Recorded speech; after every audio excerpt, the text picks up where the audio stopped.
अपर्णा यादव और प्रतीक यादव को लेकर बहुत सारी खबरें आपने देखा, हम सब ने किया भी है। एक तलाक की खबरें बीच में आई, लेकिन फिर बीच में मालूम चला सब कुछ ठीक हो गया। लेकिन अचानक से अखिलेश के भाई प्रतीक यादव का निधन हो जाता है। लोग सवाल करते हैं कि इसकी जांच होनी चाहिए, लेकिन कुछ हुआ नहीं। आप इसको कैसे देखें? देखिए सर, जांच का सवाल है क्योंकि बहुत कुछ पहले भी ऐसा हुआ है।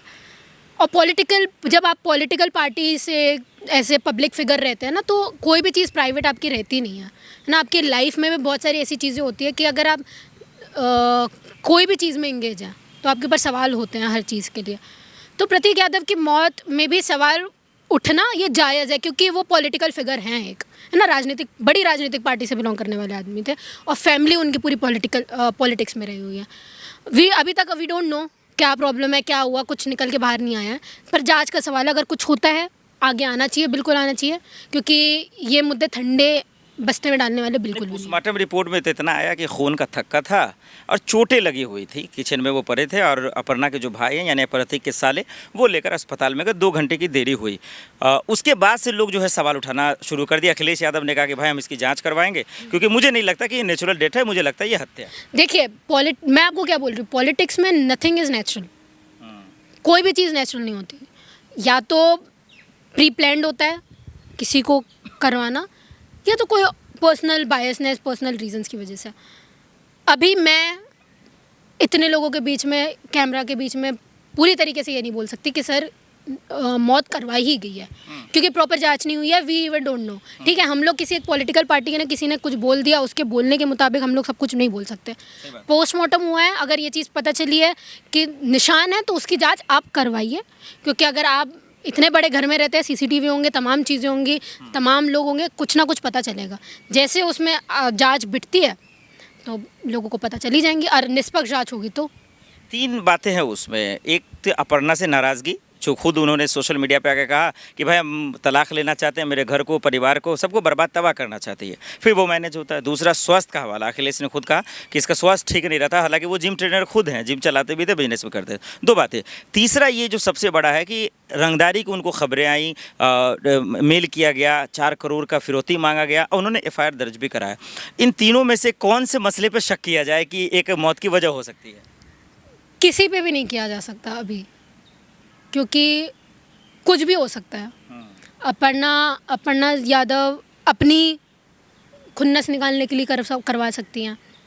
हेल्थ रीजंस हो सकते हैं, जो बहुत बड़ी बात नहीं है। हेल्थ रीजंस की वजह से हमने बड़े बड़े लोगों को मरते हुए देखा है।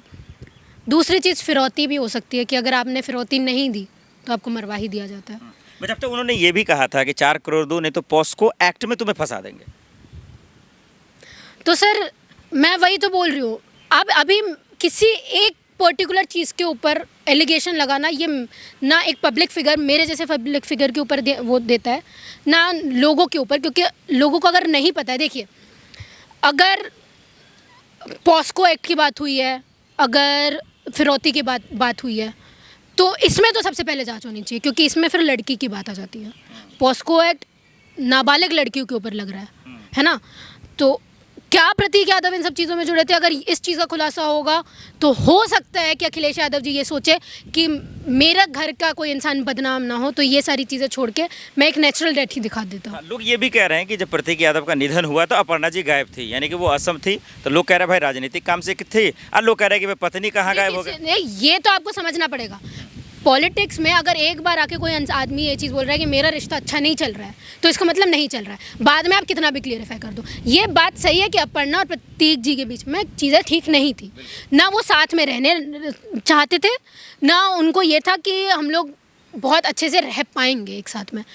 तो कोई बहुत बड़ी बात नहीं है। हो सकता है उन्होंने कुछ करवाया हो, और हो सकता है कि उनको इतना लगाव नहीं होगा कि वो अपने पति के निधन में आए, उनको ऐसा लगा कि मैं असम में जाऊँ, वहाँ ज़्यादा बेटर है।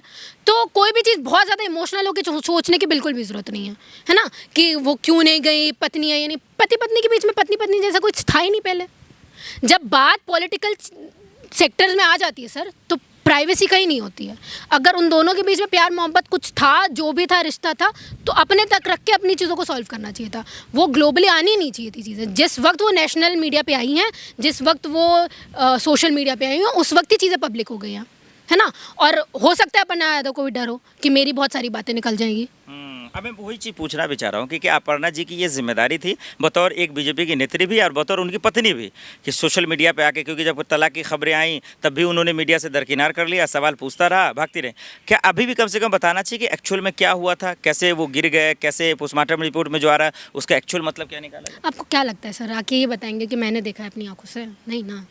ये को बोलता है, हत्यारा का भी बोलता है कि मैं हत्यारा हूँ। अपर्णा यादव को ये तो नहीं है कि मेरे पति की मौत कैसे हुई जांच करवाऊं। अपर्णा यादव को फर्क इससे पड़ रहा है कि हम जैसे लोग प्रतीक यादव, अखिलेश यादव के समर्थन में क्यों बोल रहे हैं। उन्हें इस चीज से दुख है क्योंकि अपर्णा यादव ने बीच में क्या बोला, जो भी लोग मेरे लिए गलत टिप्पणियां कर रहे हैं उन पे सख्त से सख्त कार्रवाई हो या फिर कुछ हो। ठीक है, अपर्णा यादव को इस चीज से दिक्कत है कि उनका नाम खराब हो रहा है। अपर्णा यादव को इस चीज से दिक्कत नहीं है कि भाई मेरा पति चला गया, उसकी मौत की सच्चाई बाहर आए। अगर जैसे 13वीं है, अगर इस दौरान उनके जो प्रतीक यादव के जो साले हैं, अपर्णा का जो भाई है, उस पर शक जाहिर किया जा रहा है, तो क्या ऐसे में हिरासत में लेकर के जो है उत्तर प्रदेश पुलिस प्रशासन की छानबीन नहीं करनी चाहिए? देखिए, उत्तर प्रदेश पुलिस छानबीन कब करती है? कब करती है? जब योगी जी कहेंगे कुछ, वरना पुलिस सो रही है। यूपी में देखिए आप, पुलिस सो रही है। ठीक है, क्यों? क्योंकि योगी जी कहेंगे तभी कार्रवाई होगी, नहीं कहेंगे तो नहीं होगी। तो और दूसरी चीज, प्रतीक यादव की मौत हुई, इतने लोग सस्पेक्ट्स में हैं।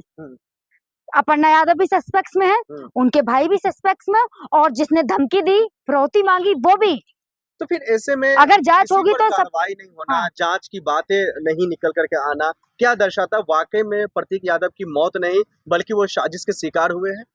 देखिए, सच्चाई छुपाई जा रही है। साफ साफ सी बात है, सिंपल सी बात, सच्चाई छुपाई जा रही, कहीं ना कहीं ये सारी बातें बाहर नहीं आने दी जा रही है। क्योंकि अगर बातें बाहर आएंगी तो कहीं ना कहीं अपर्णा यादव बीजेपी पार्टी से हैं, नाम तो सबका आएगा। अगर कमेटी बैठेगी या सीबीआई जांच बैठेगी तो अपर्णा यादव का भी नाम आएगा, उनके भाई का भी आएगा, जो फिरौती मांग रहा था उसका भी आएगा, जिसने धमकी दी कि पॉक्सो एक्ट लगाऊंगा उसका भी नाम आएगा। तो नाम तो आएगा ना सबका, तो सब में डर है। लेकिन अब कई सारे लोग ये भी सवाल खड़ा कर रहे हैं, मौत के वक्त अपर्णा यादव का जो है चुनावी दौरों पर असम में रहना, उनका भाई घर में रहते हुए 2 घंटा हॉस्पिटल लेट पहुंचना। देखिए, एक पत्नी के लिए, देखिए एक पत्नी के लिए सबसे इम्पोर्टेंट होता है वो उसका पति। ठीक है, मतलब पति बीमार है और बीवी चल रही अपनी चुनाव के प्रचार में, होगा ऐसा? बीवी पति ज्यादा जरूरी है, चुनाव प्रचार ज्यादा जरूरी है? बताइए आप मुझे। तो क्या जब उनको भारतीय महिला के लिए सबसे पहले पति आता है। भारतीय महिला अगर चाहे ना, हमारी एक सावित्री जी थी जो अपने पति को ना व्रत रख के वापस लेकर आई मौत के मुंह से। ठीक है, तो अगर महिला चाहे ना घर को स्वर्ग बनाए और महिला ही चाहे ना तो घर को नर्क बना देती है। तो इतना स्ट्रेस में प्रतीक यादव था, अगर ये बात की मालूम अगर अपर्णा को था, तो फिर वो बाहर जाने का मतलब, 2 घंटा लेट हॉस्पिटल जाने का मतलब, तो फिर उनके भाई यानी कि प्रतीक का जो साला है उस पर कार्रवाई भी नहीं होना, फिर क्या मतलब? ऐसे भाई अपर्णा यादव कौन सी पार्टी में है? भारतीय जनता पार्टी। भारतीय जनता पार्टी में है ना। भारतीय जनता पार्टी में सबकी सोच ना बड़ी सातर है, बड़ी सातिर सोच है, सब नागिन सोच वाले हैं, एक से एक नागिन सोच वाले, सब सातिर सोच वाले भारतीय जनता पार्टी में। सब प्लानिंग के साथ है, सब सोच के रखा है कि 13वीं होगी, मामला शांत होगा, सब रफा दफा हो जाएगा, कोई कुछ बोलेगा नहीं। मैं तो अब भी कहूंगी भाई, सपा वाले जितने भी नेता हैं वो, और खास करके अखिलेश यादव